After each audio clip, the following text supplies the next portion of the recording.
আমরা যারা PHP Laravel নিয়ে কাজ করি তাদেরকে লোকালি কাজ করার জন্য বিভিন্ন সার্ভারের প্রয়োজন হয়।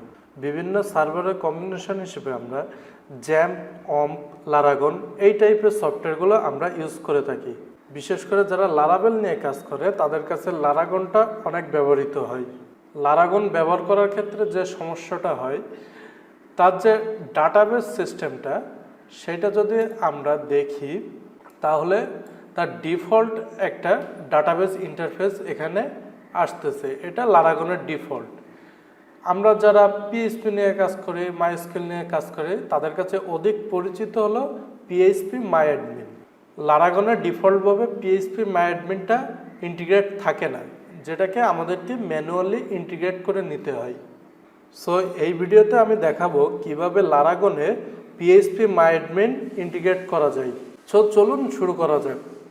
যদি আমরা লারাগন থেকে ডাটাবেসে ক্লিক করি তাহলে তার যে ডিফল্ট ডাটাবেস সেটাই ওপেন হচ্ছে।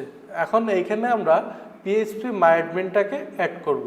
তার জন্য আমরা ব্রাউজার থেকে আগে phpmyadminটাকে ডাউনলোড করে নেব।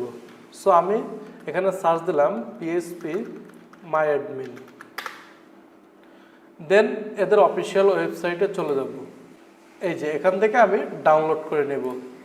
আমার ডাউনলোড প্রসেস শুরু হয়েছে, কিছুক্ষণের মধ্যেই শেষ হবে। আমার phpmyadmin ফাইলটা ডাউনলোড করা হয়ে গেল। এখন আমি আবার লারাগনে চলে যাব। এখান থেকে যাব রুটে।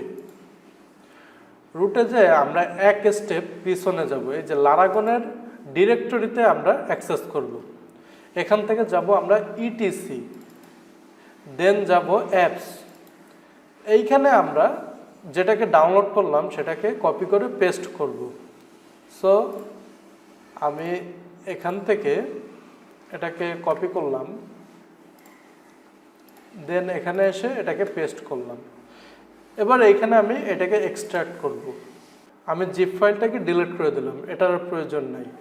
এখন এই যে ফোল্ডারটা এটাকে আমি রিনেম করলাম। রিনেম করে জাস্ট phpmyadmin এইটুকু রাখবো, বাকিগুলোকে ডিলিট করে দেব।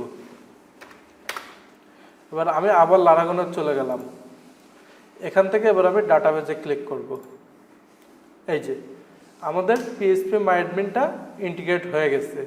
এখন এইখানে আমি ডাটাবেসে অ্যাক্সেস করার জন্য all time user name root দেব, দেন লগ ইনে ক্লিক করব।